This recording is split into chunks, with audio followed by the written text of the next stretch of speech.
Aba, tahimik ka. Sigurado akong puro pasang-awa na naman ng grades ng iba riyan. Palibasa, puro tubig ang laman ng utak. Katulad ng buko na tinitinda niya.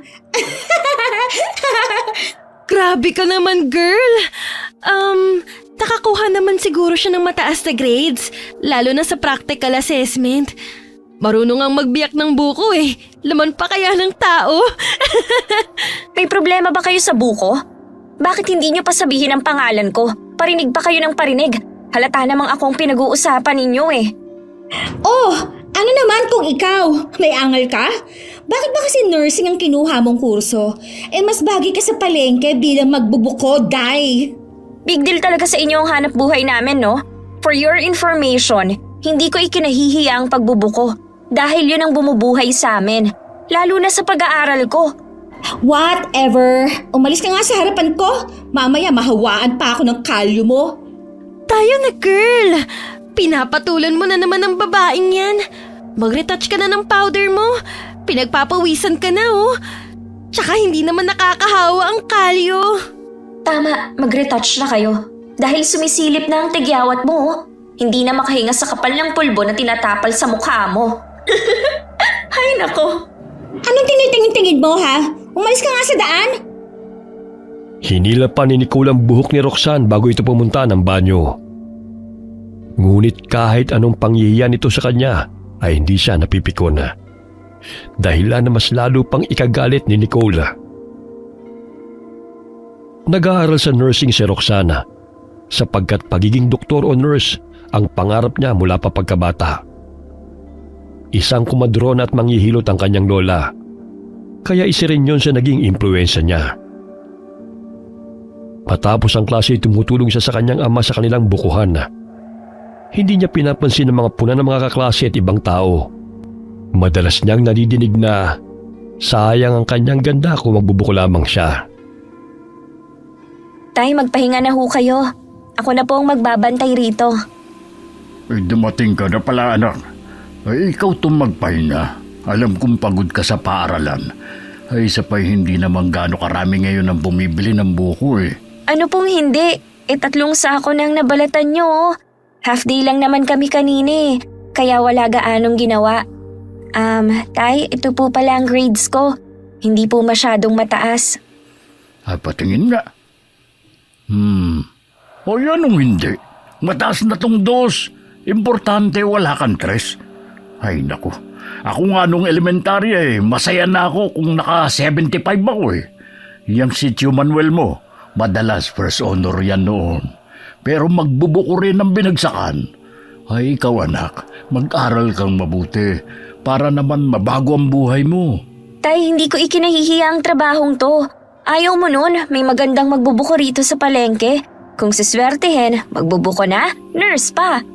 Ikaw talagang bata ka. Kung nabubuhay pa nanay mo, matutuwa yun sa'yo. Kamukhang kamukha mo talaga siya. Mistisa at napakaamo na mukha. Buti na lang talaga hindi ka nagmana sa akin. Ano pong hindi? Nagmana kaya ako sa kasipagan mo, Tay. Ay siya, paparating na si Ronald. Kukunin na yung kinayod na buko. May bibiyakin pa ho ba? Ibigay mo na lang yung Tupperware sa kanya. Tsaka itong 5 pirasong buko. Ilagay mo sa jug. Dahil konti na lang ang natitirang buko juice natin, oh. Napabuntong hininga si Roxanne nang mapansin ang mga kaklase na napadaan sa palengke. Pinagtatawanan siya ng mga ito habang ninilingon nang makita siyang nagbibiyak ng mga buko. Ay, di ba anak? Kaklase mo mga yan. Opo, Tay. Ay, sinabi ko na sa iyo na hiyaan mo na ako rito eh. Ayan tuloy pinagtatawanan kanila. Anong masama sa pagtulong ko rito? Marangal at higit sa lahat, ito ang bumubuhay sa atin. Alam mo, Tay, kahit na magiging successful man ako balang araw, hinding-hindi ko bibitawan ang trabahong to. Pwede tayo magpatayo ng buko shake o di kaya buko salad. O di ba buko pa rin, pero pinasosyal na. Bilib talaga ako sa iyo, anak. Ang ibang kabataan naging sakit ng ulo ng kanilang mga magulang. Pero ikaw, napakabait mong bata. At higit sa lahat, maganda pa. Siyempre naman, Tay. Nagmana kaya ako sa inyo ni Nanay. Siya nga pala, Tay.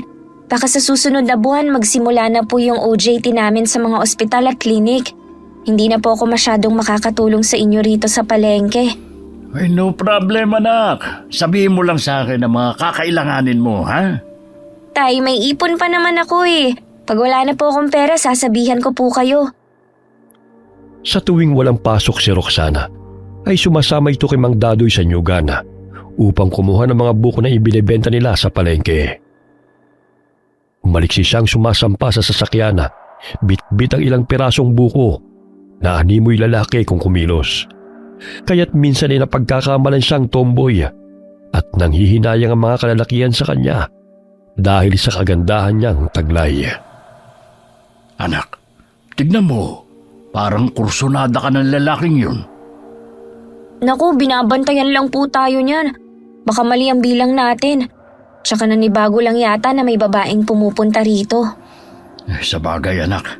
Ikaw lang talaga ang dalagang nagkaka-interes sa ganitong gawain. Ako na po ang magdadrive ng multicab mamaya para naman makapagpahinga kayo. Ay, sige. Alam kong mas magaling ka na magmaneho ngayon sa akin eh. Medyo malabo na kasi yung paningin ko. Dahil sa kanilang negosyo ay nakabili na rin ng sariling truck si Mang Dadoy. Hindi na sila nangihiram at nakakatipid pa sila. Tuwing Sabado at Linggo ay nagdi-deliver si Roxanne ng buko sa kanilang mga kakilalang tindera. Nagpapasama siya sa pinsang si Romel, ngunit siya mismo nagmamaneho. Dahil sa determinasyon at sipag ng dalaga, ay nasa 4th year na siya sa nursing at ilang buwan na lamang ay makakapagtapos na siya ng pag-aaral. Tapos na ang kanilang theoretical exams, kaya't kailangan nilang maghanda sa practical na pagsasanay o OJT sa mga ospital at klinika. Kabilang raw ng mga liblib na baryo kung saan madalang na nakakapunta ang mga nurse at doktor. Ipinaskil ng kanilang advisor ang mga pangalan sa harap ng pisara. Gayon na lamang ang pagtataray ni Nicole at Maris dahil kagrupo nila si Roxana. Pwede bang lumipat na lang siya ng group? Hindi siya nababagay na sumama sa atin, no? Mamaya mabawasan pang grades natin dahil sa pagiging taklesa niya. Sa pagkakaalam ko, hindi na pwedeng makalipat eh. Tsaka alphabetical order yan, girl. Bida-bida pa naman yan kay Prof, pero wala namang alam bukod sa pagbibiyak ng buko. In fairness, girl ha, siya yung mataas ang grade sa clinical simulations and CPR assessment. Tapos ikaw ang kulelat. Che! Mataas naman ako sa theoretical exams, no? Palibasa mo kang tambay ang babaeng yan. Partida wala pa yung ayos si Roxanne ha. Alam kong naiinis ka sa kanya dahil maganda siya kahit hindi naka-makeup. Sino ba ang kaibigan mo? Ako o siya? Nakakainis ka, ah? Siyempre ikaw. So, shut up! Napaka-importante ko naman para pag-usapan nyo. Kahit nagbubulungan kayo, dinig ko pa rin oh. Kung ayaw nyo akong kasama, edi wag kayong sumama. Tapos! Aba, ako pa talagang pagsasabihan mo ng ganyan? Eh, ikaw nga itong bulok ang grupo, oh. Tingnan mo, ikaw lang ang mahirap. Mamaya pasanin ka pa namin sa gastusin, no? May sarili akong pera, no? Hindi ako aasa sa inyo. Binanggapan ni Nicole si Roxanne bago bumalik sa kinauupuan nito. Matalino si Nicole pagdating sa exams. Ngunit mas magaling si Roxanne pagdating naman sa practical assessment. Bawat pangkat ay may 10 miyembro na inassign sa bawat klinika at ospital sa iba't ibang lugar. Kaya't sabi ka mga ito sa kanilang on-the-job training na mag-uumpisa sa susunod na linggo. Sa lubungang kilay ni Nicole nang kinausap ni Alex si Roxana. May gusto siya sa lalaki, ngunit halatang si Roxana ang natitipuhan nito. Magkasama pala tayo, Roxanne. Oo nga eh. Mabuti naman at may kasama akong mabait. Akala ko kasi puro bruha eh. Joker ka rin pala. Akala ko napakaseryoso mo eh. Hindi naman ako nagjo-joke eh. Totoong sinasabi ko. Kita mo yung si Nicole?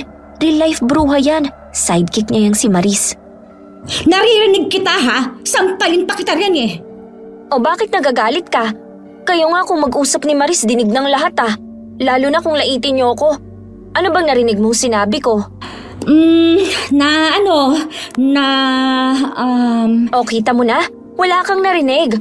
Gusto mo lang makisausaw sa usapan namin para mapansin ka ni Alex. Hayaan mo na siya, Roxanne. Mamaya magpalit pa ang mukha niyong dalawa. Jack, di mo yung magugustuhan. Hoy! Narinig ko yun ha? Mas attractive naman ako kaysa sa kanya, no? Isa pa, wala siya ng kung anong meron ako. At kahit kailan, ayokong maging siya. Naku! Tinanong mo rin ba si Roxanne kung gusto niyang maging ikaw? Diyan na nga kayo! Mapera ka lang kaya ka maputi. Kung hindi ka mayaman, ewan ko lang kung anong itsura mo. Malaki ang mata at malapad ang bibig. Nadadala lang ng kaartihan kaya nilalapitan ng mga lalaki. Idagdag pa na nililibre mo pa sila. Wag ako. Alam ko ang mga moves mo. Grabe ka kung makatingin kay Nicole ah. Gigil na gigil ka sa kanya. Galit na naman sa akin eh. Parang palaging pasa ng mundo. Oo nga no. Nagpapapansin kasi sa'yo yun. Tignan mo, ang lagkit ng titig niya sa'yo. Hindi ko siya type. Ayoko na sobrang maarte. Tsaka yung matalak. Konting problema, big deal sa kanya. Parang lahat na lang nakakaaway niya eh. Lalo na sa'yo, mainit ang dugo nun. Ewan ko nga sa kanya. Hindi ko naman siya inaano eh. Insecure kasi sa beauty mo eh. Halata naman. Kamukha mo kasi si Bianca Umali. Naku, ang layo kaya. Totoo, hindi ako nagbibiro. Namula ang pisngi ni Roxanne nang purihin siya ng binata. Samantalang salubong ang kilay ni Nicole habang nakatingin ito sa kanila.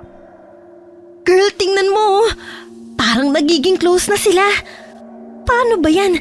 Mukhang maagaw niya sa'yo ang lover boy mo. Tumahimik ka na nga! As if naman magugustuhan siya ni Alex. Mukhang lalaki pa yung babaeng yan kesa sa kanya, no?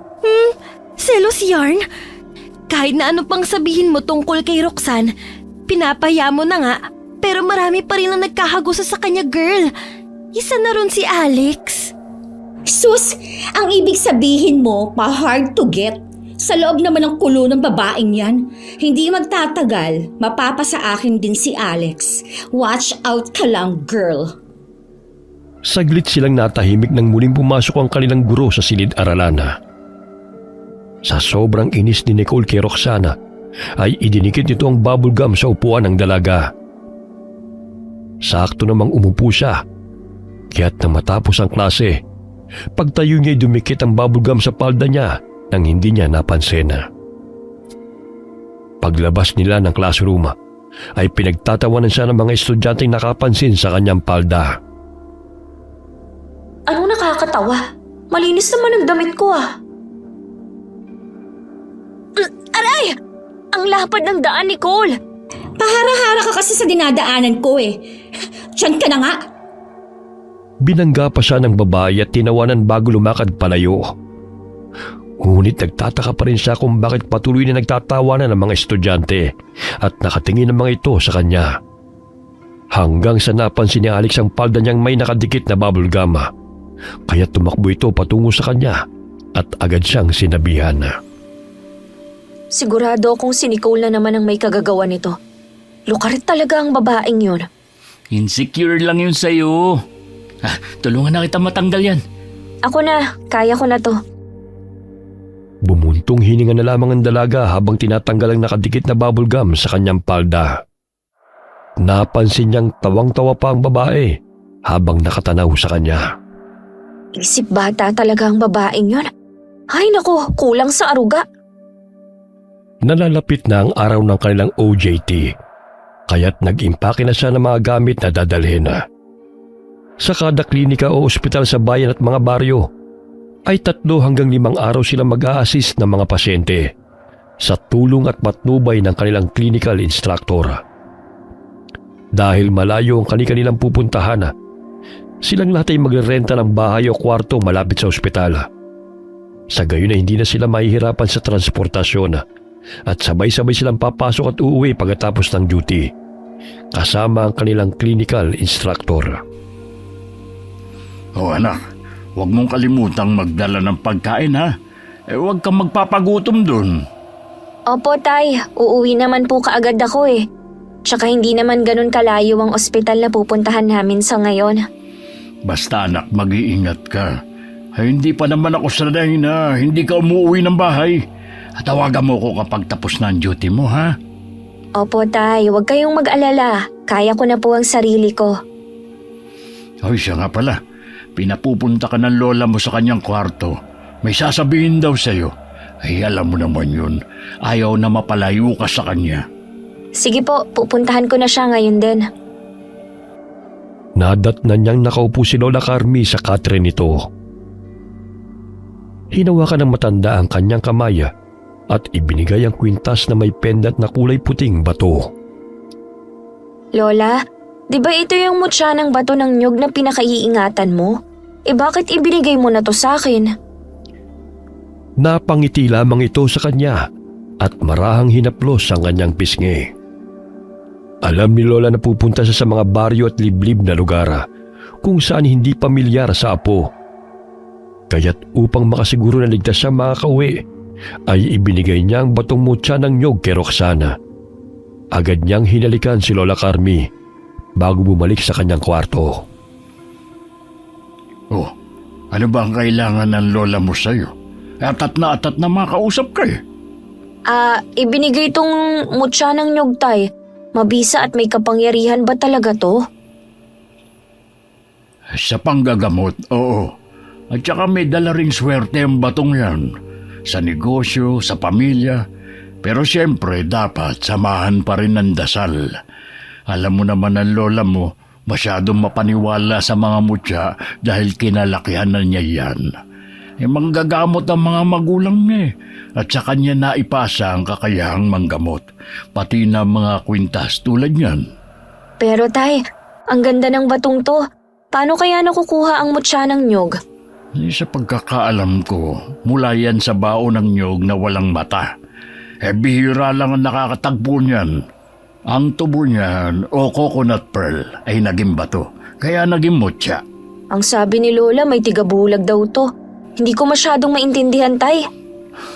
Tagabulag, yun ay kakayahan o kapangyarihan ng mutya na bulagin o linlangin ang paningin ng kaaway o masasamang nilalang. Yun pala. Ang lalim kasi magpaliwanag ni Lola kaya hindi ko masyadong magets. Ingatan mo yan, anak, ha? Huwag mong ipahawak sa iba para manatiling malakas ang bisa niyan. At saka ibalot mo sa pula o puting tela. Ibibigay ko nga rin sa iyo yung sa akin eh. Naunahan pa ako ng lola mo. Meron ka rin ito, Tay? Oo naman. Bigay niya sa akin to nung magbinata na ako. Lalo na napapadalas ako magpunta sa mga liblib na lugar kung saan mayroong pagkukunan ng buko. Hoy, sige na anak, magpahinga ka na. Maaga ka pa bukas. Binalot niya ng puting panyo ang mutya at inilagay sa kanyang baga.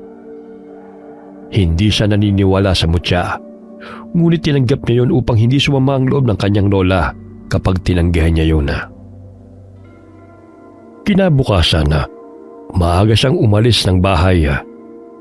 Sa unang linggo niyang pagtatrabaho sa ospital, ay masaya siyang nag-assist ng mga pasyente. Hanggang sa lumipat sila ng lugar kung saan sila muling na-assign sa Baryo Kalubihan. Liblib na lugar na madalang puntahan ng mga healthcare workers. May lumang gusali na nagsisilbing ospital, kulang sa gamit pang medisina, at tila nakalimutan na ng gobyerno. Mahigit 1 oras ang kanilang nilakad mula sa bukana ng baryo, pagbaba ng jeep patungo sa ospital. Pwede naman siguro sa city lang tayo mag-OJT. Ang daming lamok naman dito. Bakit kasi kailangan pa sa lugar na to? Ang pagtulong, walang pinipiling lugar. Tsaka mas kailangan ng mga taon tulong natin dito. Mabuti na nga lang at kasama kita, Alex eh. Kahit pa paano, stress reliever kita. Anong tingin mo sa kanya, Salon Pass? May sinasabi ka, girl. Sabat na sabat, hindi naman kinakausap. Wala no, lumakad ka na, mamaya maiwan pa tayo eh. Ay, sakit na ng po ako. Help me, Alex. Help me, please. Kaya mo na yan, ikaw pa. Kanina pa kasi tayo naglalakad. Malayo pa ba? Mga 2 oras pa yata ang lalakarin natin. Nakikita mo namang walang kabahayan, oh. My gosh, super creepy naman ang lugar na to. Maris, where are you, girl? Huwag mo akong iwan dito. Nandito lang ako sa likod mo, no? Hinihingal na nga ako eh. Lihim na natatawa si Roxanne sa mga kaklase na hindi sanay sa malayong lakaran, sapagkat nasanay yung mga ito na hatid sundo ng mga kotse. May nakasulubong silang mga batang nangangahoy at halatang natutuwa ang mga ito sa kanilang pagdating. Maya-maya'y nakarating sila sa kabahayan at sinalubong sila ng isang babae at nagpakilala na si Nanay Selly na siyang may-ari ng bahay na kanilang tutuluyan sa baryo. Gawa ito sa pawid at kawayan, ngunit malinis ang loob. Ay, sa wakas nakarating din tayo. Oh my gosh, ang sakit ng paa ko. Ako rin, girl. Pagod na pagod na. Anong klaseng lugar ba to? Kayong dalawa talaga mahilig na magreklamo sa grupo natin. Hindi kasi kayo nag-i-enjoy eh. Hello, gubat na ang pinuntahan natin. Sa tingin mo mag-e-enjoy kami rito? Mamaya may mga bad elements pang nakatira dito. At ano pang mangyari sa atin? Ang ingay niyong dalawa. Gusto ko na magpahinga, okay? Nasaan na ba yung room ko dito? Ang sabi ni Miss Gonzaga, tabi-tabi tayo sa pagtulog. Isa lang naman ang higaan, oh. Nakikita mo yan? Ang mga lalaki sa kabilang kwarto, tayong 5 dito naman. What? My gosh! Hindi ako sanay na may katabi matulog, no? Lalo na makasama ka sa isang room. Problema ba yun? E di wag kang matulog buong magdamag. Basic. Che! Ito na sigurong pinaka-worst na lugar na pinuntahan natin. My gosh, wala pang kuryente. Masasanay ka rin. Marami-rami pa tayong baryong pupuntahan. Hindi lang dito. Nakabusangot na pinaypayan ni Nicole ang sarili. Ilang sandali kinausap sila ng kanilang guro na bukas na sila mag-uumpisa na mag-duty sa mini-hospital ng baryo. Madilim na rin at malayo ang kanilang nilakbay, kaya't kailangan nilang magpahinga. Nagluto sila ng baon nilang pagkain gamit ang palayok. May mga batang nagbigay sa kanila ng buko, kapalit ng ibinigay ni Alex at Roxanne ng mga dilata. Paano natin mabubuksan to? Sus, sisiw lang to sa akin. Boy, pahiram ng itak, ah. Uy, grabe. Ang galing mo talaga, Roxanne. Bilib talaga ako sa'yo. Ngayon lang ako nakakita ng babae na kayang magbukas ng buko at maganda pa. Huwag ka na magtaka, ito ang trabaho namin ni tatay. Kaya ko ngang umakyat ng nyug eh, basta hindi lang gaano kataas, ah. Ibang klase ka talaga, Rox. Ang sabihin mo, pinaglihi ka sa unggoy kaya ka ganun. O ayan, inumin mo, para naman tumahimik ka. Puro pamimintas ang naririnig ko sa'yo eh. Masarap ang tubig kapag bagong pitas, no? Oo, kaya nga bagong pitas yung mga tinda namin. Ngayon ko lang nalaman na yan pala ang sideline mo. Hindi ka naman nagtatanong eh. Ang sabihin mo, nahihiya kang malaman na magbubuko ka. Gusto mong biyakin ko yung bunganga mo? Kanina ka pa. Kainin mo na nga lang yung nyog. Napipiko na si Roxanne sa babae dahil sumasabat ito sa usapan nila ni Alex. Habang ang kaibigan nitong si Maris ay sarap na sarap sa buko na kinakain nito, maging ang iba nilang mga kaklase. Bukas, pagkatapos ng duty hours, magpakuha tayo sa mga bata. Mas masarap pa to kaysa sa milk tea sa bayan eh. Yes, I agree. Tila hindi na makapagsalita si Maris dahil puno ng buko ang bibig nito. Samantalang si Nicole ay natahimik dahil sinasaway ng mga kaklase sa pagtatalak nito. Lumalalim na ang gabi. Namamangha sila sa mga alitap-tap na tila mga Christmas lights na umiilaw sa mga puno. Kapag walang polusyon, buhay na buhay talaga ang mga alitap-tap. Wala na tayong makikita niyan sa syudad. Paano ba naman? Puro usok at building na lang ang nakatayo. Bilang na lang ang puno. Napahinto sa pagsasalita si Roxana nang may makitang lalaking dumaan sa bahay na kanilang tinutuluyan. Nagtama ang kanilang paningin at bahagyang tumindig ang kanyang mga balahibo dahil kinabahan siya sa itsura nito. May malaking peklat sa mukha dulot ng hiwa. Nang kumurap siya'y mabilis itong nawala. Nasaan na siya? Ha? Sino? Yung tao. Kani-kanina lang nandyan siya eh. Nakatingin pa nga rito. Wala naman ako napansin Baka namamalikmata ka lang. Isasarado ko na lang tong bintana. Matulog na tayo. Hindi makatulog si Roxanne dahil nakikiramdam siya sa paligid. May mga yabag siyang naririnig na pabalik-balik. 12:00 na. Pero may gising pang mga tao rito. Kaninang 9:00 tahimik na nga Girl, umusog ka nga. Di ako makatulog dahil naaamoy kong hininga mo. Ang OA mo! Ang layo ko sa'yo ng 5 inches Tsaka wala ng space Nakasiksik na nga ako sa dingding. Nakakainis. Hindi ako makakatagal sa lugar na to. Napapangiti na lamang si Roxanne sa bangayan ng dalawang magkaibigan. Muli siyang sumilip sa butas ng dingding. Wala naman siya nakikitang tao at tumigil na rin ang mga yabag na kanyang naririnig. Mga hayop lang sigurong napadaan. 5:00 pa lamang ng umaga gising na si Roxana at nagluto na ng kanilang almusal. Habang ang kanyang mga kaklase mahimbing pang natutulog, pati ang kanilang guro. Nagising na rin si Alex dahil sa ingay ng kaldero at pagbibiyak niya ng panggatong. Ang aga mong nagising Ay, di mo man lang kami ginising para tulungan ka sa pagluluto. Okay lang. Sanay naman ako sa gawaing to eh. 8:00 pa naman ang pasok natin Sana 6 a.m. ka na lang gumising. Don't worry, kaya ko na to. Matulog ka na lang ulit. Maluluto na naman tong sinaing Mas tumindi ang paghanga ng binata kay Roxana dahil marunong ito sa gawain. Gamit lamang ang 2 bato at kahoy, malayo sa kinagisan nilang gumagamit ng stove. May poso sa tabi ng bahay na tinutuluyan nila, kaya't hindi na mahirap ang pag-iigib ng tubig.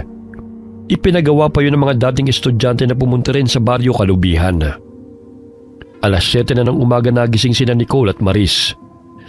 Nagulat pa ang mga ito nang nakasuot na ng uniform si Roxana at handa nang pumasok sa ospital. Bumangon na kayo! Kung hindi pa kayo ginising mahimbing pa ang tulog ninyo. Anong oras na ba? Ang aga pa 7:00 na. Mahamog lang dito kaya akala mo maaga pa. Maligo na kayo sa poso. What? Bakit? Wala bang shower dito? Sosyal lang. Sa liblib na baryo po tayo, hindi sa city. Kaya magbomba ka na ng tubig para makapaligo ka na. Dali-daling tumakbo ang dalawa sa poso dahil sila na lang ang hindi pa nakakaligo. Turuan pa sina Maris kung sino ang pupuno ng balde dahil hindi marunong gumamit ng poso. Pinagtawanan sila ng kanilang mga kaklase dahil walang tubig na lumalabas. Kaya tinulungan na lamang sila ng binatilyong naroon. Puro kasi pagpapaganda lang ang alam Pambihira. Nakakatawa silang dalawa. Hindi sila makakasurvive kung maiiwan sila rito. Ay, sinabi mo pa. Maya-maya'y pumunta na sila sa ospital. May ilang pasyente ang naroon at tanging 2 medical workers lamang ang nag-aasikaso. Kaya't nang malaman ng mga taga-baryo na may estudyanteng naroon ay nagpa-check up na mga ito. Registered nurse naman ang kanilang clinical instructor kaya tinulungan niya sa pag-aasikaso ang kanyang mga estudyante sa mga taga-baryo. Nagkataon naman na may nanganganak kaya't napasabak sila sa pagtulong hanggang sa mailabas ang sanggol. Ay grabe, exciting sa lugar na to Mapapasabak talaga tayo rito. Oo nga Sana mabigyan din sila ng tulong ng gobyerno. Kahit gamot sa lagnat, wala sila. Tanging sa herbal lang sila umaasa kung ubos na mga gamot. Mas inuuna pa ang mangurakot kesa isalba ang buhay ng mga mahihirap. Oh my gosh, I hate this place. Oh, bakit na naman, girl? Ang dumi ng kubeta nila, girl. Paano ako makakaihi niyan? May tubig naman Madumi pa rin Parang ang daming germs. Kung ayaw mo umihi dyan, dun ka na lang sa damuhan. Gaga ka talaga. Mamaya matuklaw pa ako ng ahas, no? So, magtiis ka na lang. Tinatakpan pa ni Nicole ang ilong habang nagbabanyo. Kulang sa cleaning materials ang hospital, kaya't nagtitipid din ang mga nagtatrabaho roon. Umaasa lamang sila sa donation ng mga estudyanteng naka-duty. 3:00 ng hapon sila umuwi. Sa daan ay napahanga sila sa ganda ng lugar, kaya't nag-usap sila na mamamasyal kung maaga ang kanilang off sa susunod na mga araw. Nabuhay sila ng payak katulad ng mga taga-baryo. Nakilala nila ang mga ito at nalaman nila na karamihan sa mga naninirahan doon ay hindi nakapag-aral. Araw ng pahinga, nagpaalam sila sa kanilang clinical instructor na sasama sa mga batang nangangahoy upang mamasyal. Pinayagan sila nito, ngunit pinaalalahanan na huwag masyadong lalayo dahil mapanganib ang lugar sa mga dayong katulad nila. Roxanne, halika na. Nandyan na ang mga bata, oh. Susunod ako, may kukunin lang ako. Ang sabi ni Lola, kahit saan man ako magpunta, dadalhin ko ang mutya. Wala namang masama kung susundin ko siya. Inilagay niya ang mutya ng nyog sa bulsa ng kanyang jogging pants. Nagsimula na silang maglakbay kasama ang 2 binatilyo. May nadaanan pa silang nyugana, kaya't kumain na naman sila at siya na naman ang naging tagabiyak ng mga ito. Bagay ka rin magtutuba, girl, bukod sa magbubuko. Tapalan mo na lang yung bunganga mo. Palagi ka na lang may side comment eh. Gubat ang pinuntahan natin, pero naka-crop top at miniskirt ka pa talaga, no? Aba, syempre, kahit saan magpunta, dapat sexy. Mamaya may magkagusto pa sa'yong maligno rito. Sige ka. Bakit maligno pa? Eh kung pwede namang ikaw. Maganda ang view doon, no? Punta tayo ron para maipopost ako. Sige na. Huwag masyadong lumayo ah. Mamaya maligaw tayo. Sus, paano maliligaw? Eh may mga tour guide tayo, oh. Dahil sa pagkawili sa magagandang lugar, hindi nila namalayan na napalayo na sila sa mga batang kasama nila. Ilang sandali pa'y nagulat sila nang may lumabas na 3 baboy ramo sa talahiban at hinabol sila ng mga ito. Kanya-kanya sila ng takbo. Magkasama sa isang direksyon sina Roxanne, Nicole at Alex, habang ang ibang kaklase nila ay sa kabilang direksyon tumakbo. Roxanne! Alex! Huwag niyo akong iwan! Nandiyan na yung baboy mo! Baka maabutan tayo! Dali, bilisan nyo! Malapit na sila! Sinasabi ko na nga ba? Ouch! Aray! Sakit na pa ako! Help me! Alex, nadapa si Nicole. Balikan natin siya. Ay naku! Bubuhatin ko na lang siya! Bilisan mo, nandyan na yung baboy mo. Dumampot ng bato si Roxana at ibinato yun sa mabangis na baboy ramo na gustong lumapa sa kanila. Napaatras ito, ngunit muli silang sinugod ito. Ngunit hinampas niya ang bunganga ng hayop gamit ang sanga ng kahoy ng paulit-ulit. Dahilan para magtago yun sa mayayabong na damo. Wala na siya. Saan kaya yun nagpunta? Hindi ko alam, pero kailangan nating mag-ingat. Baka nandyan lang yon. Parang gutom na gutom dahil naglalaway pa. Ay, please, huwag niyo akong iwan. Napilayan yata ang pa ako. Sobrang sakit. Yan kasi, nagsusuot ka ng ganyan. Kaya kursunado ka ng baboy mo eh. Dahil akala siguro nila pagkain ka sa suot mong yan. Shut up, okay? Sakit na nga ng pa ako, sinisisi mo pa ako. Aray! Aray ko! May gumagalaw. Nandun siya. Hinihingal na inaabangan nila ang paglabas ng mabangis na hayop sa damuhan. Ngunit nabawasan ang kanilang pangamba nang makita ang 2 malaking daga. Ay, akala ko baboy mo na. Bumalik na tayo sa baryo. Mahirap nang maligaw tayo at abutan ng gabi. Sakit talaga ng pa ako. Hindi ako makalakad. Halika, aalalayan na kita. Dahan-dahan lang ha. Pinagtas nila ang masukal na gubat kung saan sa palagay nila sila dumaan bago nakarating sa lugar na yon. Ngunit tila paikot-ikot lamang sila sa loob ng gubat at hindi makalabas. Ilang sandali muli na naman silang hinabol ng mga baboy ramo hanggang sa dumausdo sila sa ilalim na bahagi ng gubat. Aray, sakit na ng katawan ko. Dali, tumayo ka na! Nandiyan na yung baboy Ramo! Hindi lang nag-iisa, may kasama na siya! Alex, please, help me naman Umakyat tayo sa punong yon! Tama. Tumayo ka na kasi. Ang bigat-bigat mo eh. What? Aakit ako riyan? No, hindi ako marunong. Tara na, malapit na sila! Ako nang mauunang aakyat, aalalayan ka ni Alex! Ay naku, ayusin mo kasi ang pagkapit sa sanga. Mamaya mahulog ka eh. Kumakapit na nga eh. Kasi ang hirap naman ito. Ano ba yan? Ano ba? Dalian mo! Hinila ni Roxanne ang braso ng babae hanggang sa makaakyat ito sa puno. Sumunod si Alex kaya't hindi sila naabutan ng mababangis na hayop. Grabe, tignan nyo ang tatalas ng mga pangil nila. Tsaka makikita sa mukha nila ang bagsik.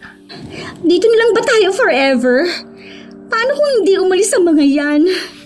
Mababagot din sila sa kakahintay. Aalis din ang mga yan para maghanap ng pagkain. Tingnan nyo, may nakikita akong mga bahay. May naninirahan din pala rito. Oh, ano pang hinihintay natin? Humingi tayo ng tulong sa kanila. Wala pa akong nakikitang tao. Problema ba yun? Tulong! Tulong! May mga hayop na gustong kumain sa amin. May tao ba dyan? Please, help! Tignan nyo, umalis yung mga baboy Ramo. Siguro nainis sa boses mo. Ayun, may nakikita akong matandang babae na papalapit dito. Mukhang takot yung mga baboy Ramo sa kanya. Narinig ako ng matanda, kaya magpasalamat kayo sa akin. Nabawasan ang kanilang takot nang umalis sa mababangis na hayop sa tulong ng matandang babae. Nagpakilala ito sa kanila at sa tingin nila'y mabait naman ito. O mga bata, bumaba na kayo riyan. Wala na mga hayop na humahabol sa inyo. Hoy Alex, help me naman Baka malaglag ako. Dahan-dahan lang. Oh my gosh, muntik na ako mahulog. Kung gaano kadali ang pagbaba ni Roxanne sa puno, ay gano'n na lamang ang panginginig ng tuhod ni Nicola. Kumapit ka sa sanga! Oo nga heto na Aray, ang tuhod ko. Ouch! Dumidilim na. Hindi pa naman natin alam ang daan.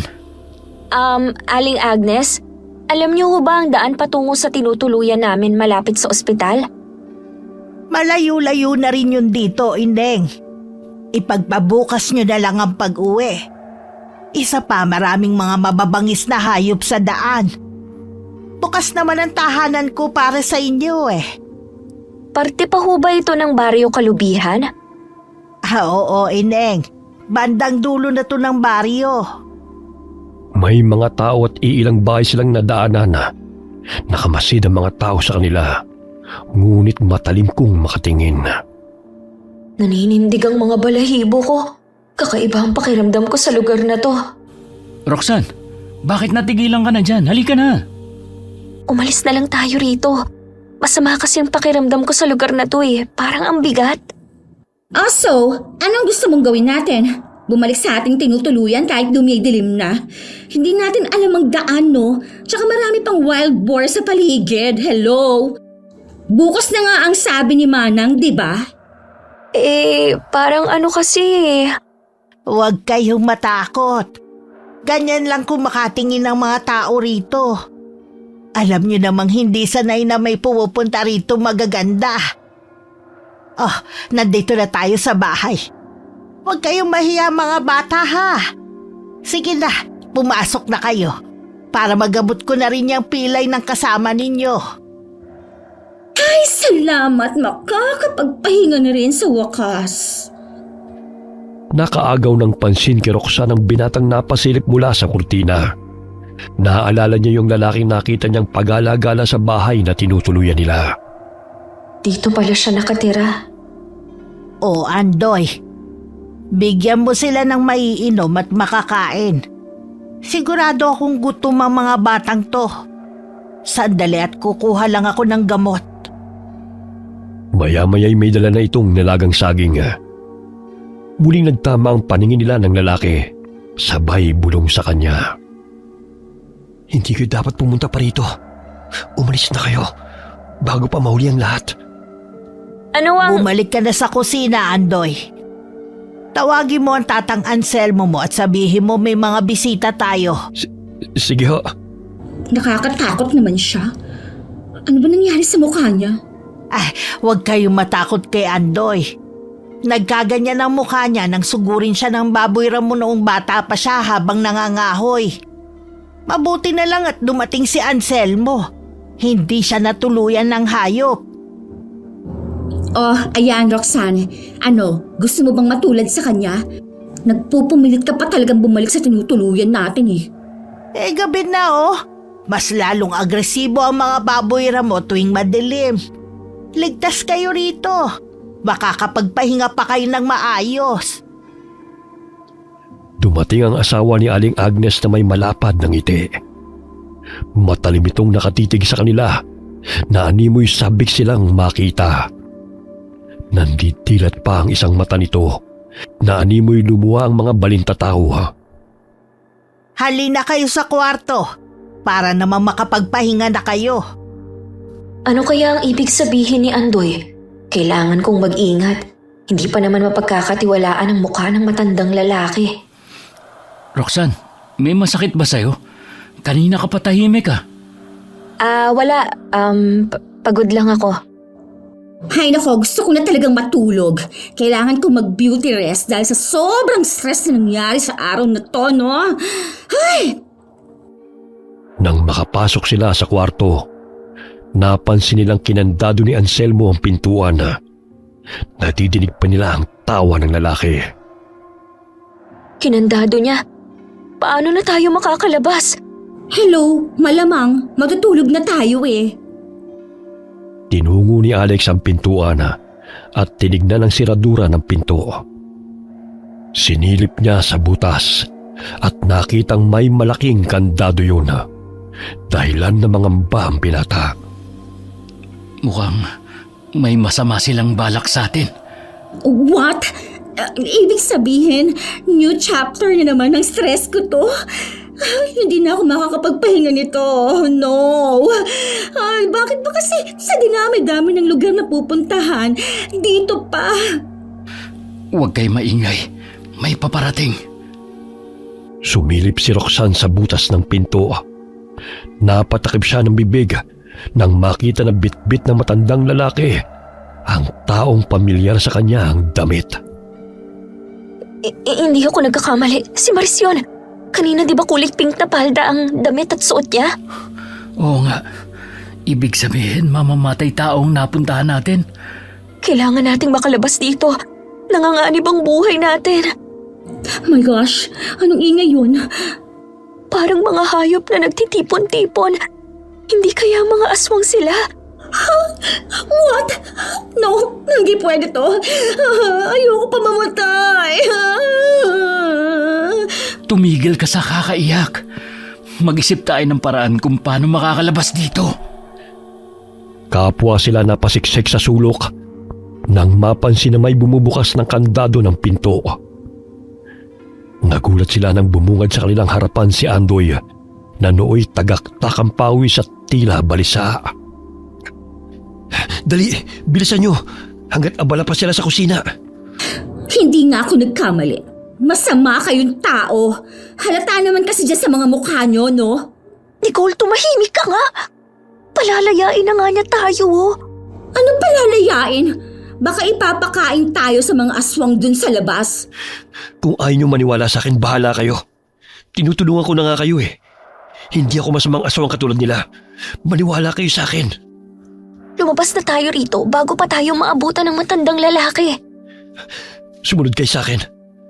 Basta huwag kang lilika ng ingay. Habang abala ang matandang lalaki at si Aling Agnes sa pagtadtad ng laman ni Maris, ay tinulungan ni Andoy ang tatlo upang tumakas. Maging ang mga kasama nilang aswang ay abala din sa paghahanda sa pagdiriwang. Sundan nyo lang ang daan yan. Pagdating nyo sa malaking puno ng balete, lumiko kayo pakaliwa at diretso ng daan patungong gubat. Maraming salamat sa iyo, Andoy, ha? Bakit ka pa nagpapasalamat sa kanya? Aswang din siya. Tumahimik ka nga, Nicole. Hindi ka kasi marunong mag-appreciate ng tulong. Ang dami mong reklamo. Mag-iingat kayo. Hindi lang baboy ramo ang kalaban dito, kundi pati mababangis at mga gutom na aswang. Hindi ko na kayo masasamahan hanggang sa bahay na tinutuluyan nyo. Baka malata pa nila ako. Salamat ulit, Andoy. Payukong napangiti ang binatang si Andoy na iniiwas ang tingin kay Roxana.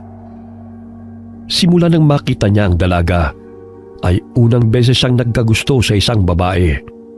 Kaya't naglakas loob siyang iligtas ito, na kahit kailan na hindi pa niya nagawa sa ilang taong naging biktima ng mag-asawang kumupkup sa kanya mula nang mamatay ang kanyang mga magulang.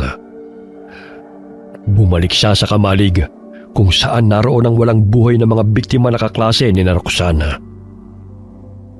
Masaya na naman si Nanay Agnes. Matagal-tagal din ang panahon na nakakain sila ulit ng laman ng tao. Wala silang kadaladala sa panunugis ng mga taga-baris sa kanila. Nakatakas sa 3 bihag! Sino nagpatakas sa kanila? Anselmo! Andoy! Alam na ni Nanay Agnes na nakatakas ang 3. Hindi ako papayag na maging ang magandang babae mapatay nila. Sayang, hindi ko na itanong kung anong pangalan niya. Andoy! Halika muna rito. Puwiset, ikaw ba ang nagpatakas sa kanila, ha? Po? Hindi po. Kanina pa ako sa Kamalig eh. Hindi pa ako nakapunta rito sa bahay. Baka nakalimutan na naman ni Tatay Anselmo na ikandado yung pinto. Alam niyo naman na makakalimutin yun, di ba? Ang lalaking yun talaga. Muli itong pumasok sa kusina at binatukan ng asawa na masayang nagtatadtad ng karne. Ikaw talaga! Umiral na naman yung makakalimutin mo! Nakatakas sa 3 bihag dahil sa'yo! Imbes na 1 buwan ang magiging konsumo natin, nawala pa ang mga yon! Minsan na nga lang may napapagawing tao sa lugar natin eh! Ay, salamat na niwala si Nanay. Mabuti na lamang makakalimutin si Tatay Anselmo. Nalusutan ko sila. Sana ligtas na makabalik sa kanilang tinutuluyan ng magandang babae. Lumabas ng bahay si Aling Agnes at sinabihan ng mga kasamang aswang na hanapin ang 3 bihag na nakatakas. Dali-dali silang naghanap sa paligid. Samantala, nandilat ang mga mata ni Roxana nang makita na tila mga litsyong baboy na pinapaikot sa apoy ang bahagi ng katawan ng tao. Hindi sila nagkakamali ng mga kaklase nila yon. Nahuli nila ang mga kaklase natin. Mga aswang kaya ang lahat ng naninirahan dito sa baryo? Oh my gosh. Sabihin niyo sa akin na hindi ito totoo. Ayoko mamatay kagaya niya. Pagtago tayo ron, may paparating. Alex, please. Huwag mo kong iwan, ha? Huwag ka maingay. Nandiyan na sila. Sandali, bakit parang umiinit yung bulsa ko? Parang nagmumula sa mutya na dala ko ah. Sana naman totoo ang sinabi ni Lola na maililigtas ako nito mula sa panganib.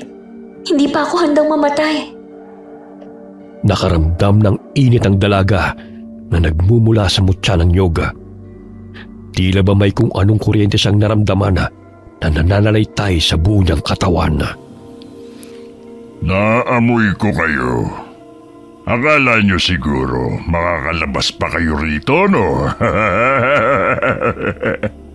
Si Anselmo, aswang siya. Ang talas ng kanyang mga ngipin, no? Tsaka ang pangit ng itsura niya. Katapusan na natin. Makikita na nila tayo. Ha? Diyan lang pala kayo nagtatago. Nasaan ang isang kasama ninyo? Bakit 2 lang kayo? 2? 3 kami ah. Takbo! Oh no! Please, Alex, wag mo ko iwan. Ayoko maging pagkain ng mga aswang na yan.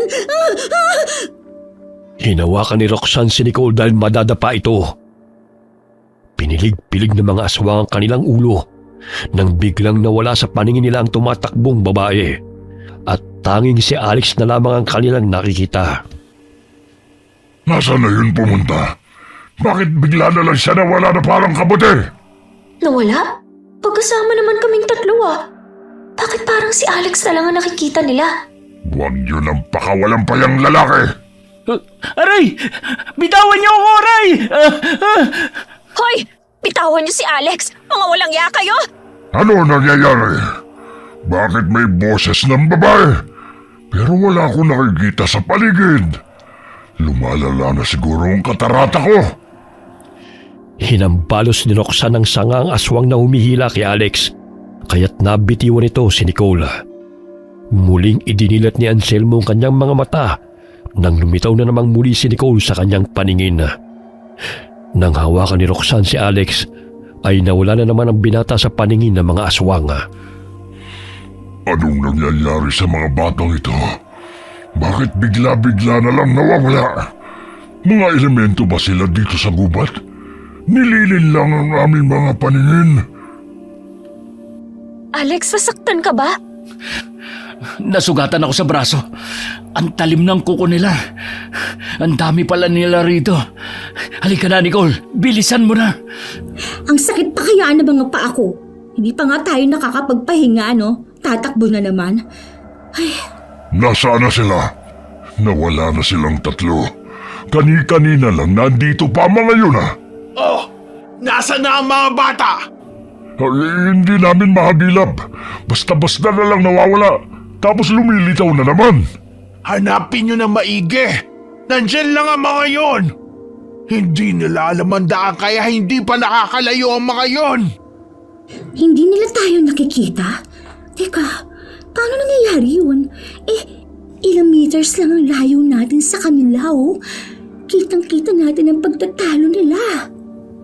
Ayaw mo nun, makakalayo tayo rito. Hindi na malaya ni Roxanne na gumagana ang tigabulag na kapangyarihang taglay ng mutya. Nalilin lang niya ang paningin ng mga kalaban na nawawala sa paningin nito at ng mga taong kanyang nahawakan. Ay, wait! Sina Cedric at Gina yun, oh. My gosh, humihingi sila ng tulong. Ibig sabihin, lahat tayo nahuli nila. Tingnan nyo, may 3 baboy ramo na parang kinakausap ni na Aling Agnes. Hindi kaya mga alaga niya ang mga yon? Nanlaki ang kanilang mga mata nang biglang nagtigbaliw ang mga baboy ramo bilang mga aswang. Napagtanto nila na sadyang hinabol sila ng mga ito upang mapunta sila sa lugar ng mga aswang. Mga kasamahang aswang sila ni na Aling Agnes. Kailangan nating tulungan sina Cedric at Gina. Ayun, sa kubo sila ipinasok. Ano nang gagawin natin? Wala pa naman tayong laban sa kanila. Mamaya lechonin din nila tayo, no? Bawasan mo nga yung kaartehan mo para makawala tayo rito. Hindi naman pwedeng pabayaan na lang natin ang mga kasamahan natin. Dahan-dahan silang tumungo sa kubo. Pagbukas nila ay bumungad sa kanilang harapan sina Cedric at Gina na may tali sa kamay at paa. Shh! Huwag kayong maingay. Alex, pakibantayan dyan sa labas. Oh my gosh, hindi ko talaga bet ang horror movies. Pero ito, nangyayari na sa atin. Halina kayo, dahan-dahan lang. Baka bumalik ang mga aswang na yon.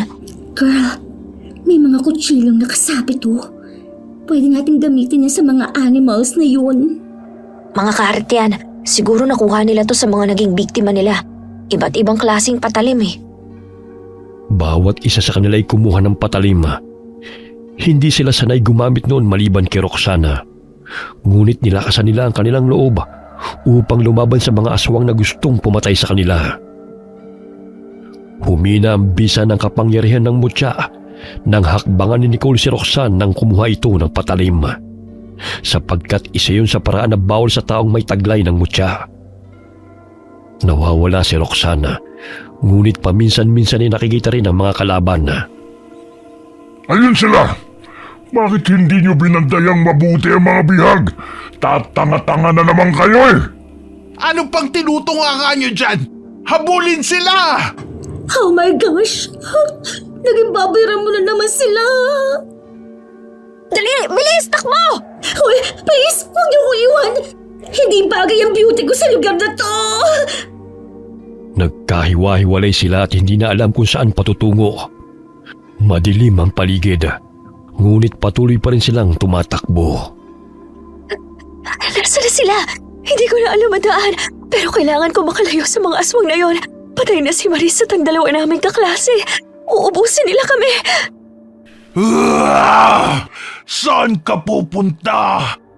Kanina ko pa nararamdaman na may dala kang mutya. Ibigay mo yun sa akin. Anong mutya? Wala akong alam. Ito ba? Alam kong hindi ka bobo.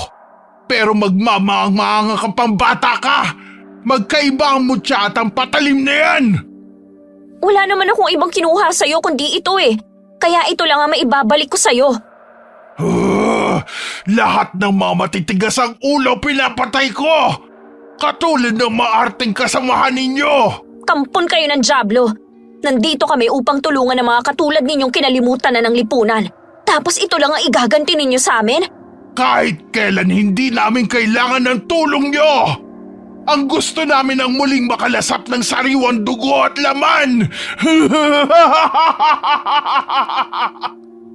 Nawawala-wala sa paningin ng matandang aswang si Roxana, kaya't nagkaroon ng pagkakataon ng dalaga na mahataw ng patalim sa mukha si Agnes.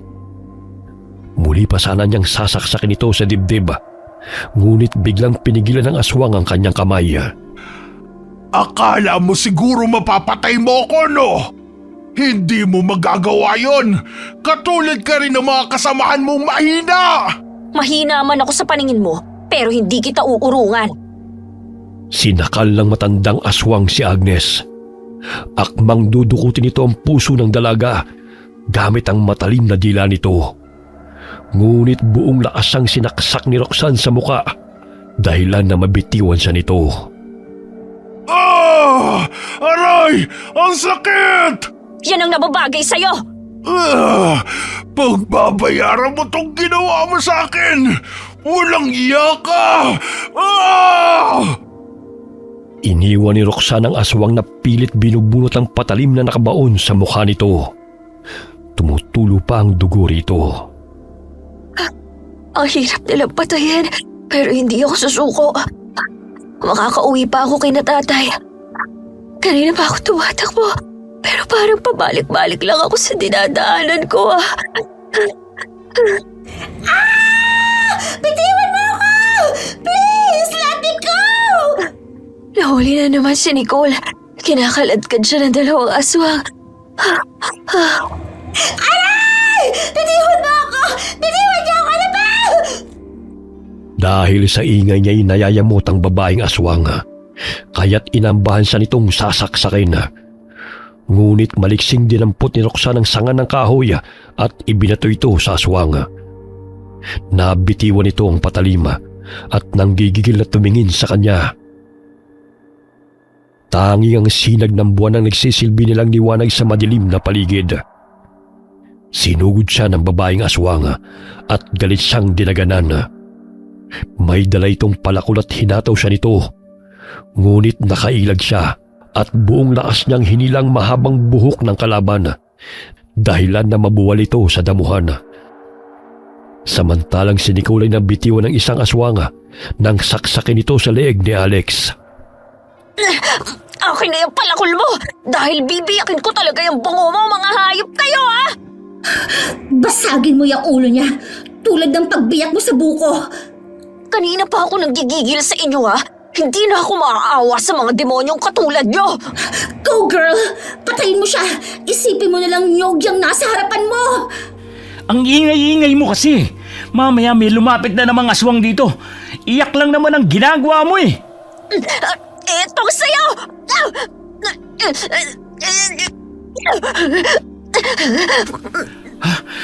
Grabe, Roxanne. Basag ang ulo niya. Siyempre, magbubuko siya, di ba? Kaya basic lang yan sa kanya, no? Tara na, kailangan natin makalabas sa lugar na to. Marami pa tayong kalaban. Nasaan na ba sina Gina at Cedric? Hindi ko nga rin alam eh. Huwag na tayong bumalik sa bahay ng mga aswang ha. Ayoko na, as in. Ang sakit na ng katawan ko sa pagtalkad nila. Muntik pa akong pagsamantalahan ng isa. My gosh, may manyak din pala na aswang. Magtago tayo dito. May paparating. Hoy, teka. Parang si Miss Gonzaga yan ha. Bakit kasama niyang matandang lalaki? Magkausap sila na para bang matagal na silang magkakilala. Hindi kaya dinala niya tayo rito para maging pagkain nila? Wala man lang pag-aalala sa kanyang mukha o takot. Di ba, bagong CI siya sa school natin? Oo, siyang pinakabatang CI sa school. Hindi kaya kamag-anak niya mga aswang na naninirahan sa lugar na to? Muntik nang mapatili si Nicole nang mapansin ang lalaking lumapit sa kanila. Mabuti na lamang ay natakpan nito ang kanyang bibig. Patay na ang dalawang kasama nyo. Kayo na lang natitira. Kailangan nyo makalabas dito dahil pinaghahanap na nila kayo. Paano kami makakalabas? Paikot-ikot lang kami rito eh. Sasamahan ko kayo. What? Sasama tayo sa kanya? What if naloloko lang niya tayo? Hindi rin naman mapagkakatiwalaan ang itsura niya, no? Hindi ako masama katulad nila.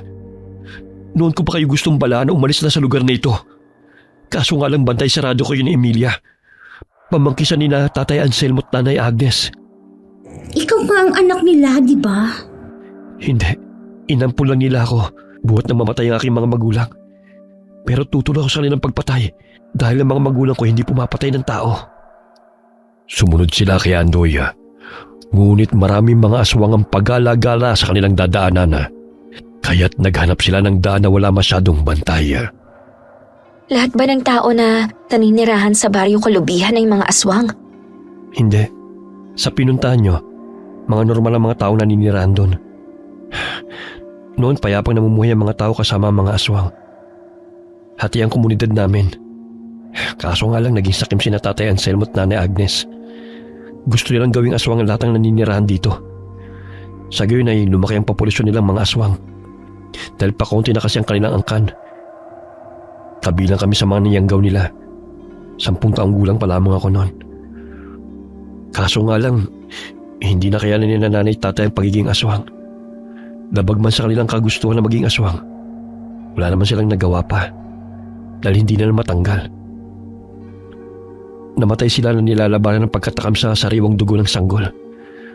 Bago pa man mapatay ni Ina yung kapatid niyang buntis, tumalon siya sa bangin para iligtas sa mga ito, kapalit ng kanyang buhay. Siya man naman pinatay ng mga tao. Napagkamalan lamang siyang pumatay sa babae. Ngunit ang totoo, si Nanay Agnes ang may gawa nun.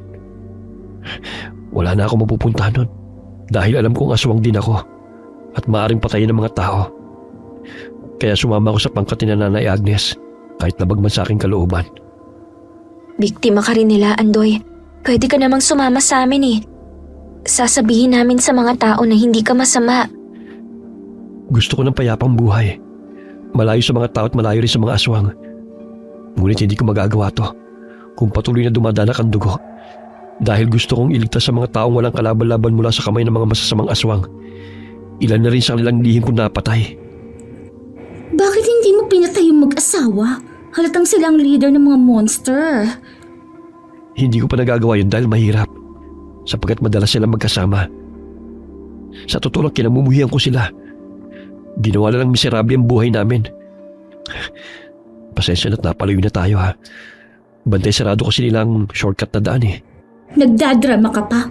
Halata namang nililigaw mo kami. Tumigil ka nga, Nicole. Tinutulungan na nga tayo eh. Ikaw pa tong nagre-reklamo. Saglit silang napatigil nang may marinig na malakas na halinghing ng mga baboy ramo. Nagpalinga-linga sila sa paligid at napansin nilang malapit na ang mga ito. Lapastang kang bata ka! Ikaw palang tumutulong sa kanila, kaya't hindi sila mahuli.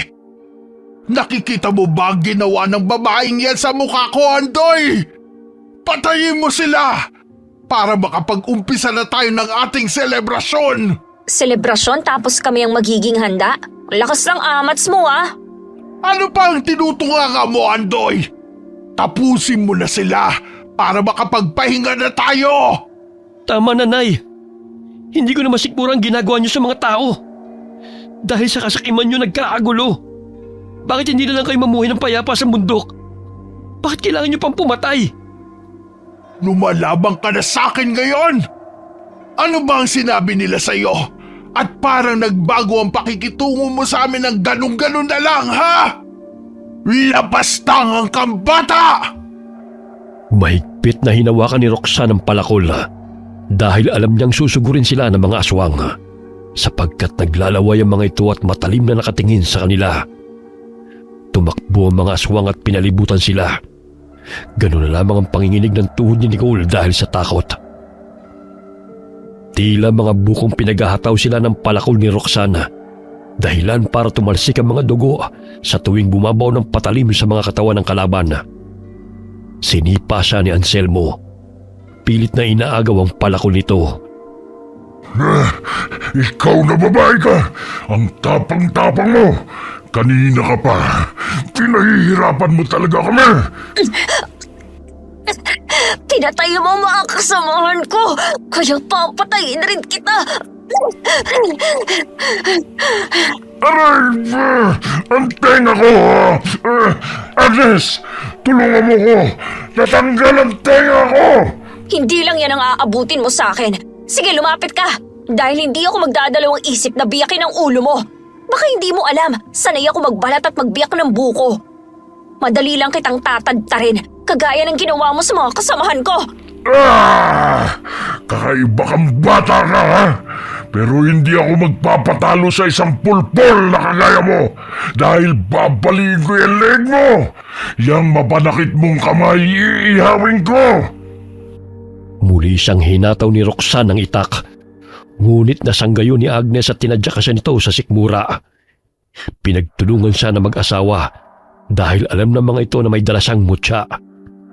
Sinabunutan siya ng babaeng aswang at akmang kakagatin ang kanyang leeg. Muli siyang hinataw ni Roxanne ang itak. Ngunit nasanggayo ni Agnes at tinadyakan siya nito sa sikmura. Pinagtulungan siya na mag-asawa dahil alam ng mga ito na may dala siyang mutya. Sinabunutan siya ng babaeng aswang at akmang kagatin ang kanyang leeg. Nay, bitiwan mo siya! Wala kang utang na loob, bata ka! Kakampihan mo pa sila. Kung hindi ko papatayin ang babaeng to, lahat tayo papahirapan niya! Nanlaki ang mga mata ni Agnes nang hatawin siya ni Andoy sa mukha gamit ang palakol. Dahilan para matapyas ang ilong nito. Wala kang utang na loob! Matapos kitang kupkupin, ito pa ang igaganti mo sa akin! Sana nga noon ko pa yan ginawa. Dahil hindi na makatarungan ng pang-aapi niyo sa mga tao. Namatay ang mga magulang ko dahil sa kasamaan niyo. Kaya ako naulila ng maaga. Ginusto nila magkaisa sa amin! Hindi ko sila pinilit! Hindi totoo yan. Bago mamatay si tatay, sinabi niya sa akin ang lahat. Ngayon lang ako nagkalakas loob na lumaban. Dahil hindi ko hayaan na masaktan niyo siya. Aray!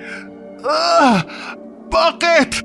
Sino na ba ang babae nagpapatibok ng puso mo? Kahit kailan hindi ka niya magugustuhan. Dahil isa kang aswang, lalo na pangit ka!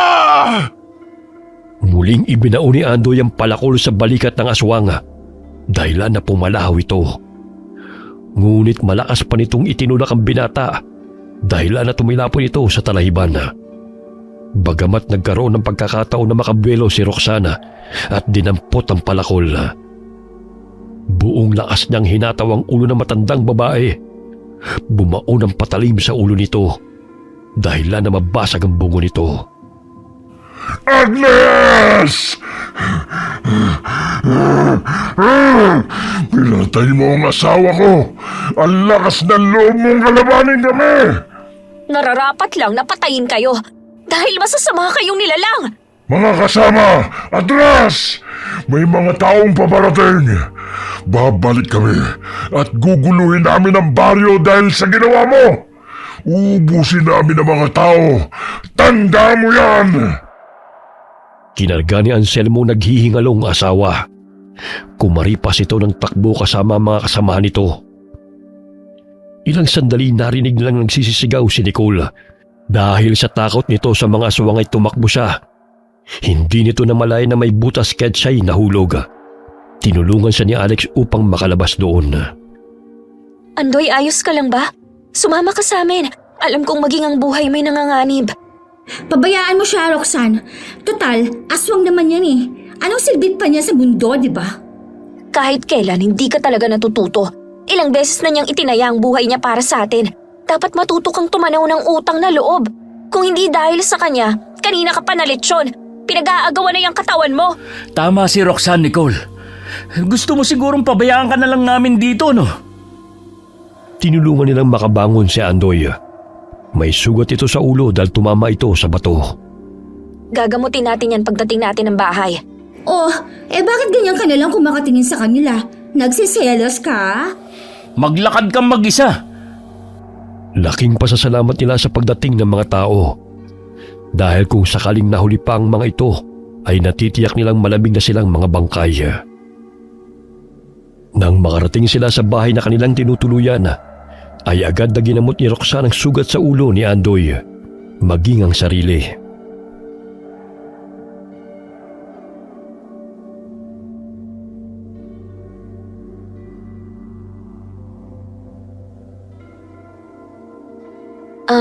Ako pala si Roxanne. Kanina pa tayo magkasama pero hindi mo pa alam ang pangalan ko. Siguro mananatili ako rito. Babalik sila. Tutulungan ko kayo Gagawin na sinabi. Sapagkat ako naman ang dahilan kung bakit sila maghihiganti sa inyo. Kung gusto mong manatili rito, ikaw na lang, girl. Pa. Dahil ako, ayoko na talaga. Mamamatay na ako sa hirap ng buhay dito. Dumagdag pang mga aswang-aswang na yan. Pwede na kayong umuwi ni Alex bukas. Magpapaiwan ako rito. Girl, sorry and thank you. Alam ko, naging masama ako sa'yo. Ang totoo kasi, naiinggit ako sa'yo eh. Kahit na hindi ka nagpapapansin, marami nagkakagusto sa'yo. Kahit na mas lalaki ka pa kaysa sa kanila. Magbalat at magbiyak ka rin kasi ng buko. Bago kasi yun sa paningin ng mga lalaki na gawain ng babae. Para mapansin ka rin naming mga boys. She! Iiyak na sana si Nicole dahil buong puso itong humingi ng kapatawaran sa lahat ng maling inasal niya kay Roxana, sapagkat nagawa pa rin siya nitong tulungan. Kinabukasan ay inihatid ng mga taga-baryo sina Alex at Nicole kung saan ang mga ito naninirahan. Inireport din nila sa mga kapulisan ang pangyayaring pagkamatay ng mga estudyante. Natagpuan ang mga tinadtad na katawan ng tao sa mga lumang bahay. Ngunit wala na mga naninirahan doon. 15 taon na may usap-usapang katulad nito noon. Pero sa kabilang bundok pa nila dinadala ang kanilang mga bihag. Mga estudyante o kaya mga turista ang mga biktima. Hindi pa ako inaampun na Agnes noon. Narinig ko lang mga usap-usapan ng mga kababaryo namin. Matagal na pala silang may ginagawang kababalaghan. Rox, nakiusap ako kay Prof. Na kung maaari, doon na natin ipagpatuloy ang natitirang duty hours natin sa Baryo Kalubihan. Kaso sabi niya, temporarily suspended daw yung OJT natin dahil sa insidente. Sige, pero babalik ako doon sa Baryo Kalubihan. Magdadala ako ng mga gamit at food supply. Kailangan din nila eh. Sasamahan kita. May konting ipon pa naman ako eh. Naunang bumalik ng Baryo Kalubihan sina Ando at mga kasama nitong taga-baryo. 2 araw na natili si Roxanne sa kanilang bahay at naghanda ng mga gagamitin. Humingi rin siya ng tulong kay Lola Carmi kung paano mapapalakas ang mutya. Pinatakan nito ng binindisyon ng langis at inusalan ng orasyon. Maging ang mga gamit na pangontra sa mga aswang ay ibinigay sa apo. Anak, huwag ka nang bumalik sa baryong yun. Delikado. Baka mamaya mapahama ka pa. Tay, alam kong nag-aalala ka sa akin. Pero Tay, kailangan nila ang tulong ko. Nagkataon lang na nabiktima ng kulto ang mga kasamahan ko. Kung makikita mo ang sitwasyon ng mga tao ron, nakakaawa ho sila. Malayo naman po yun sa pinangyarihan eh. Kaso namasyal ang mga kaklase ko. Kaya nabiktima sila. Pangako Tay, Mag-iingat po ako ron. Kasama ko naman si Alex eh. Nagmana ka talaga sa katapangan ng lola mo nung kabataan. Hindi kita masisisi. Kung saan-sang baryo din siya napapadpad para manggamot. At saka isusubo na niya, ibibigay pa niya sa mga nangangailangan. Mahal na mahal ko po kayo ni Lola. Akala mo ba hindi ko nahahalatang kinuha mo lahat ng mga gamit ng lola mo sa panggagamot? Magiging albularya o nurse ka ba, anak? Pwede bang pareho, Tay? Ikaw talagang bata ka. Puro kakalukuhan. Hindi na sinabi ni Roxanne na ang tunay na pumatay sa kanyang mga kaklase ay mga aswang. Sapagkat hindi naman maniniwala ang mga kapulisan. Suspecha ng mga ito, kanibal o grupo ng kulto may kagagawa ng krimen. Ayaw man sanang pumayag ni Mang Dadoy na bumalik ang anak sa baryo. Subalit mapilit ito at alam niyang hindi niya mapipigilan ang kanyang anak. Maagang sinundo ni Alex si Roxanne sa bahay nito. May mga kahon silang dala ng mga pagkain at mga gamot. Maging ang mga ibinigay na pinaglumaang damit ng kanilang mga kakilala ay dala nila. Alex, iingatan mo tong anak ko, ha? Opo, Mang Dadoy. Tay, huwag kang mag-alala. Kaya kong sarili ko. Ngayon pa na handang-handa na ako. Anak, ikinatatakot ko lang naman na matulad ka sa mga kaklase mo. Ikaw lang ang kayamanan na meron kami ng lola mo. Pangako, Tay. Babalik ho ako. Ihahatid lang namin tong mga lumang damit at mga gamit. Tsaka maraming mga bata kasi ang nagkakasakit. Pero walang nag-aalaga eh. Mistulang nakalimutan na sila ng gobyerno. Sige anak, basta mag-iingat kayo ron. Dabagman sa damdamin na payagan ng anak ay wala nang nagawa si Mang Dadoy dahil alam niyang maalalahanin ito at kitang-kita niya sa mga mata ni Roxana ang kagustuhang tumulong sa mga taga-baryo. Kagaya ng pinag-usapan nila ni Andoy, hinintay sila nito sa bukana ng baryo kasama mga binatang naninirahan doon. May mga dala kami para sa inyo. Para naman hindi na 6 na tao ang maghahati sa isang lata ng corned beef. Marami to para lahat makatikim. Dinaig mo pa yung mga nagtatrabaho sa gobyerno. Wala naman tayong maaasahan sa kanila kundi ang magnakaw.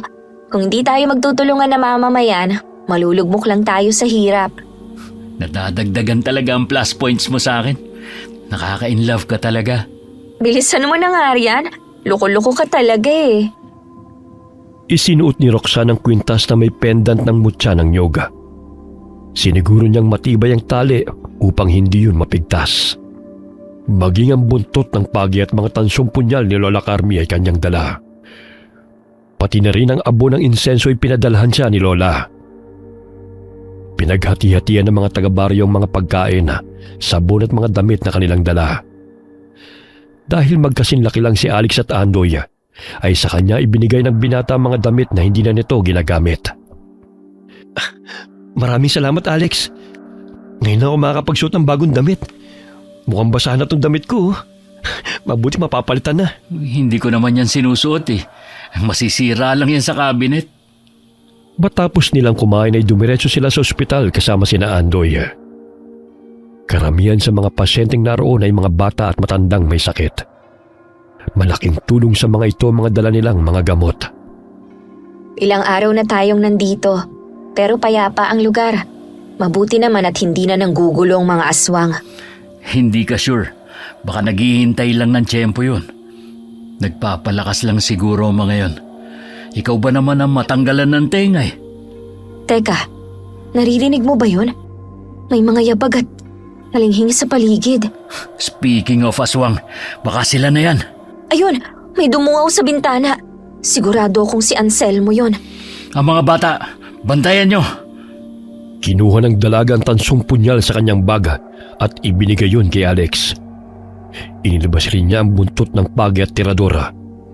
Lagi nang nakahanda ang kanyang sandata na nakasukbit sa kanyang sinturon. Nandito ka na naman? Akala ko ba'y umuwi ka na sa lungga mo? Pakialamera ka talagang babae ka. Sige lang. Dahil ipapakita ko sa iyo kung paano namin lapain ang mga taong narito dahil sa kagagawan mong pakialamera ka. Tingnan mo ang ginawa mo sa akin. Pinatay mo pa ang asawa ko. Deserve mo yan dahil masama ka. Kung namuhay lang kayo sa bundok ng payapa, di sana kumpleto pa yung tenga mo. Ang sarap mong yakapin hanggang sa malagutan ka ng hininga. Alex, sa likod mo! Dapa! Gamit ang tiradora, pinaulanan ni Roxanne ang tansong balang aswang na muntik nang sumakmal kay Alex. Ibinigay niya sa binata ang tiradora at ang buntot ng pagi ang kanyang ginamit upang ihampas kay Anselmo. Aray! Sakit! Anong klaseng sinturon ba yan? Mahuli lang kita. Pati dila mo may latay. Imbis na gumaling ang mga bata, nandito kayo upang manggulo ha? Gusto mo pa sigurong matanggal ang isang tenga mo? Nakakainis na kayo ha? Inilabas ni Anselmong mahaba nitong dila upang sugurin si Roxana. Ngunit hinataw ng palakol ni Andoy ang dila ng aswanga, dahilan na maputol ito. Walang yaka, swine! Ang dila ko, ang hapdi! Tamang-tama, may alkohol ako. Linisin natin. Aray! Ang sakit! Ano ba yung ligdong yan? Tumutulo ang luhat uhog ng matandang aswanga dahil sa hapdi ng kanyang dila nang buhusan ito ni Roxanne ng alkohol. Pinagtulungan siya ng dalawa dahilan mabunggo ito sa sementadong dingding dahil sa pagkataranta. Sinaksak siya ni Andoy sa dibdib gamit ang tansong punyal na ibinigay ni Roxana. Paulit-ulit itong ibinaon sa puso ng matandang aswang na siyang dahilan ng pagkasira ng kanilang pamilya. Kayong dahilan kung bakit hindi ko nakasama ng matagal ang pamilya ko. Ginulo niyo ang baro kalubihan dahil sa kasakiman niyo. Bastarang kang bata ka! Sana pinatay na lang kita noon! Kung alam ko lang na tatraydurin mo! Pinatay mo na ako, buhat nang gawin mo kaming aswang. Ayoko maging katulad niyo. Kahit kailan hindi ko kayang kumanit manakit ang tao. Kayo lang ang asal hayop. At hindi ako magiging katulad niyo. Papatayin kitang hayop ka! Bumagsak ang aswang na si Anselmo sa sahig habang nakabaon ang tansong punyal sa dibdib nito. Dilat ang kanyang mga mata na nawala ng buhay. Tulungan natin si Alex. Mukhang magaling na siya sa pagdedepensa ha? Roxanne, sa bubong may aswang! Tamang-tama. Magagamit ko rin ang sibat na ginawa namin kahapon. Tanggapin mo to! Akala nyo ha? Malakas na pumalahaw ang aswang nang bumaon ng sibat sa bunganga nito. Lumusot yun sa batok ng aswang, kaya't malakas itong bumagsak sa lupa. Sa tulong ng mutya, ay maliksing naiilagan niya ang pagsugod ng mga aswang. Malakas niyang siniko sa noo ang kalaban na lumapit sa kanya, dahilan na tumilapin ito palabas ng bintana. Grabe, ang lakas mo, Rox! Kita mo yun? Parang lumipad siya, oh! Hindi ko nga rin akalain eh. Grabe ang astig. Hindi kaya dahil nakatulog ka na maayos ng 2 araw? Siguro. Si Andoy, pinagtutulungan ng 2 aswang. Maging siya, naging aswang na rin. Hoy! Bitiwan niyo siya! Hindi talaga kayo titigil, ha? Sige na, tirahin mo sa ulo. Tinamaan ng bala sa noong isang aswang gamit ang tiradora. Samantalang isa naman ay bumaon ng tansong punyal na inihagis ni Roxana patungo sa lalamunan ng aswang. Ayun, sa Paul! Ang galing ha? Salamat sa inyo. Hindi talaga nila ako titigilan eh. Mukhang umatras na ang ibang aswang. Kahit papano'y naging handa ang mga taga-baryo sa kanilang pagsugod. Ang sakit ng mga sugat ko. Pero huwag mong lalagyan ng likidong mahapdi ah. Ng alkohol? Konti lang para hindi maimpeksyon yung mga sugat mo. Mabilis na nagpalit ng anyo bilang normal na tao si Andoy. Dahil nakita niyang natakot ang mga bata sa kanya. Ngunit sinabihan niyang hindi niya sasaktan ang mga ito. Kinabukasan, karamihan sa mga lumusob sa kanila ay napaslang ng mga taga-baryo sa tulong na rin ng mga pangontrang dala ni Roxana na ibinigay ni Lola Carmi sa kanya. Ang iba'y tumakas patungong kabundukan. Mabuti naman at napatay na ang leader ng mga aswang. Siguro naman matatakot na ang mga yun na pumunta rito. Sana nga matapos na ang gulo. Kawawa talaga ang mga tao. Hirap na nga sa buhay. Dagdag problema pang pagsalakay ng mga aswang na yon. Mabuti na lang talaga matapang ka, Roxanne. Totoo talagang everything happens for a reason, no? Napadpad tayo rito para matigil na ang kasamaan ng mga aswang na yon. Parang naging superhero ka ng baryo Kalubihan. Anong ako? Lahat tayo, no? Isa na doon ang mga gamit ni Lola. Akalain mo, minana pa niya yan sa nanay niya. Mas matanda pa kaysa sa atin. Kaya kailangan kong ingatan ng mga to. Ibalik mo sa akin ang tirador, ah. Oo, pagbalik natin sa syudad. Kinaumagahan na. Isa sa kanilang mga napatay ay si Miss Gonzaga na natusok ng sibat sa lalamunan. Akalain mo yon. Siguro kung hindi lang tayo naging matapang, lahat tayo naging litsyong tao na pinagsaluhan nila. Matagal na siguro niyang gawain na magdala ng mga bibiktimahin para gawin nilang pagkain. Ibang klaseng aswang siya kasi mataas ang pinag-aralan. May mga aswang na professional kaya, hindi lang natin alam. Baka marami pang nakikihalubilo sa mga tao. Kaya dapat na maging mapagmatsyag tayo. Pwede bang sa akin na lang muna tong tirador? Pakisabi kay Lola. Marami-rami pa kasi tayong pupuntahan eh. At least, magiging prepared na ako kapag may mga aswang na makakasagupa. O sige, magpagawa ka na lang ng tansong bala. Hindi naman kasi pwedeng magdala tayo ng patalim kahit saan eh. Baka mahuli pa tayo ng mga pulis. Pwede na siguro tong sinturon na gawa sa buntot ng pagi. Andoy, kumusta na pala yung sugat mo? Ito. Okay na. Nagagalaw ko ng braso ko. Ang lalim ng sugat ko eh. Sila na ang bago mong pamilya. Kagaya ng gusto mo noon na mamuhay ng payapa. Oo nga eh. Hindi ko nga sukat akalain na matatanggap nila ako. Kahit na aswang ako. Mabait ka naman eh. Isa pa, hindi mo naman ginusto yan. Salamat sa lahat ng pagtatanggol mo sa akin ha. Hindi ko makakalimutan na may kaibigan akong kagaya mo. Salamat din. Kasi tinanggap niyo ako bilang kaibigan. Na kahit kailan na hindi ko naranasan. Namulang pisngi ni Andoy nang tapikin siya ng dalaga sa balikat. Maging si Alex ay napapangiti habang nakikinig sa usapan ng dalawa. Siguro sa susunod na linggo na kami aalis ni Alex. Tsaka bihira na rin kaming makakapunta rito dahil nag-aaral kami. Pero kapag bakasyon, dadalaw kami rito. Hihintayin ko ang pagbabalik niyo. Ilang araw ang lumipas. Hindi na muling bumalik ang mga aswang sa baryo Kalubihan. Naging payapa ang pamumuhay ng mga taga-baryo. Tinuruan sila ni na Alex at Roxanne ng proper hygiene upang makaiwas sa anumang sakit. Maging ang mga buntis sa tamang pag-aalaga ng mga sanggol. Magkahalong tuwa at lungkot ang pamamaalam ng dalawang magkaibigan sa mga taga-baryo. Lalo na kay Andoy na naging malapit na sa kanila. Huwag po kayong mag-alala. Hindi po namin kayo makakalimutan. Kapag nakagraduate na ho kami, pangako, babalik kami ni Alex dito. Mag-iingat po kayo palagi ah. May mga bagong kapamilya ka na, Andoy. Ito na matagal mo nang pinapangarap. May simpleng remembrance pala kami ni Alex para sa inyo. Ito yung mga litrato natin. Mga masasayang alaala namin kasama kayo. Hindi nyo naman kami gaanong mamimiss kasi nandyan tayong lahat. Maluhaluhang niyakap ni Roxanne si Aling Selly na siyang may-ari ng bahay na tinutuluyan nila. Maging si Andoy ay pigil ang pag-iyak sa pag-alis ng kanyang mga kaibigan. Tumango si Andoy bilang tugon sa sinabi ni Alex at maluhaluhang niyakap ang dalawang kaibigan. Laking pasasalamat nila kay Roxana dahil bukod sa pagiging mahusay na estudyanteng nurse ay mahusay itong mambubuko na siyang nakatulong upang magamit niya ang kasanayan na makipaglaban sa mga aswang. Okay, sana po nagustuhan niyo ang kwento natin ngayon.